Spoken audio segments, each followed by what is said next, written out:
আজকে আমরা non political app cab সংস্থা থেকে ওলা উবের যারা চালাই সমস্ত ড্রাইভার ভাইরা আজকে আমরা সবাই মিলে এক জায়গায় হয়েছি। আপনারা দেখতেই পাচ্ছেন আজকে যে বাজারের অবস্থা, যেভাবে আমরা দিন চালাচ্ছি আমাদের আর বলার কিছু নেই।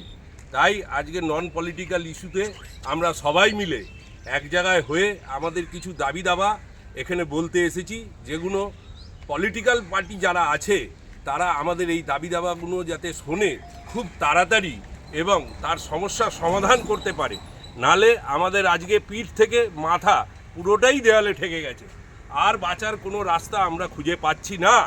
তার কারণে আজকে আমরা একত্রিত হয়েছি এবং আপনারা দেখতেই পাচ্ছেন আমার পেছনে সমস্ত অ্যাপ ক্যাবে ভাইরা রয়েছে যারা ওলা উবের এবং অন্যান্য অ্যাপ ক্যাবগুলো চালিয়ে দিন চালায়।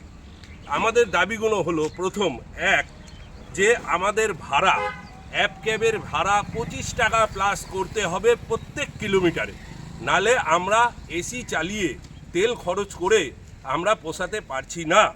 দ্বিতীয়ত, সমস্ত ফ্লাইওভারে রাজ্য সরকার যে সিস্টেম বানিয়েছে যে 5,000 টাকার কেস হবে গাড়ি খারাপ হয়ে গেলে, তার খারাপটা টায়ার পাংচারের ক্ষেত্রেও হতে পারে।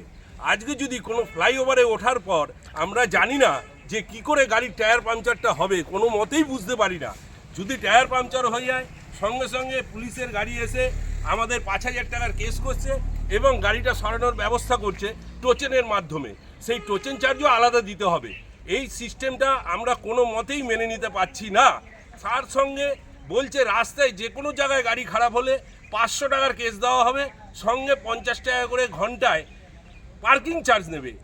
এই সিস্টেমটাও আমরা মেনে নিতে পারছি না। আমাদের অনুরোধ যে দ্বিতীয় দফাটা যেটা আমরা বললাম, এটা সমস্ত পলিটিক্যাল পার্টি সংগঠন যারা আছেন তারা বিবেক বিবেচনা করে আমাদের সাথে আমাদের হাতে হাত মিলিয়ে এই নিয়ে একটু আন্দোলন করুন। তৃতীয় দফা হচ্ছে আমাদের গাড়িতে যে জিপিএস ভিএলটিডিটা লাগানো হয়েছে, প্রথম দফা পর 2 বছর করে রিচার্জ করতে বলছে, সেটা কোনো মতেই আমাদের সম্ভব হচ্ছে না। এবং ভিএলডিটির সঙ্গে আমাদের সিসি ক্যামেরা যোগ করা হোক। সিসি ক্যামেরা যোগ থাকলে একটা ড্রাইভার ভাই গাড়িতে কি করছে এবং একটা প্যাসেঞ্জার কি করছে, কাস্টমার কি করছে, সম্পূর্ণটাই রেকর্ড নথিবদ্ধ থাকবে। সিসিটিভি ক্যামেরা যদি যোগ হয় তবেই আমরা 2 বছরের রিচার্জ করার সিদ্ধান্ত নেব। আমরা এটাই ঠিক করেছি। তৃতীয়ত, আমাদের গোটা কলকাতা, গোটা রাজ্য জুড়ে যে সিগন্যালিং ব্যবস্থা চলছে, হট করে সবুজ থেকে অরেঞ্জ করেই রেড, আমরা যদি স্টপ লাইন থেকে একটু পেরিয়ে যাই তার জন্য কেস দেওয়া হচ্ছে। ক্যামেরায় কেস উঠে যাচ্ছে এবং আমাদের মোবাইলের মেসেজ মাধ্যমে কেস চলে আসছে।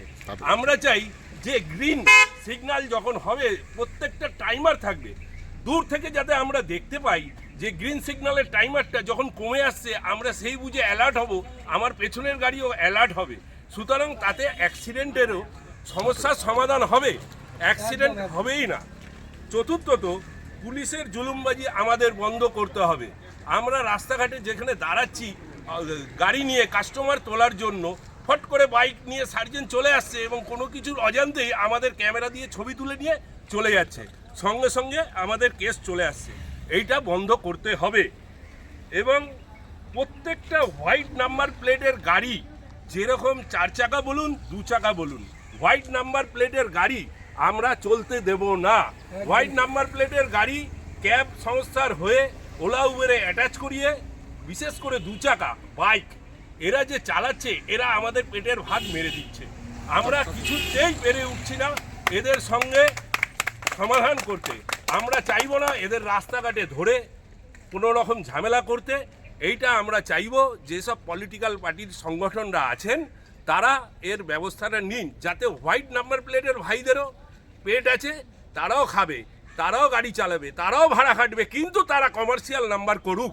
কমার্শিয়াল নাম্বার করে রাজ্য সরকারকে আমাদের মতন ট্যাক্স দিক, আমাদের মতন ইন্স্যুরেন্স দিক, আমাদের মতন পারমিট বানাক। আমরা প্রত্যেক বছরে 4 চাকা কমার্শিয়াল গাড়ির ড্রাইভাররা যেভাবে প্রত্যেক বছরে ট্যাক্সের পেছনে, কাগজের পেছনে পয়সা খরচ করি, তারা কোনো মতেই করে না।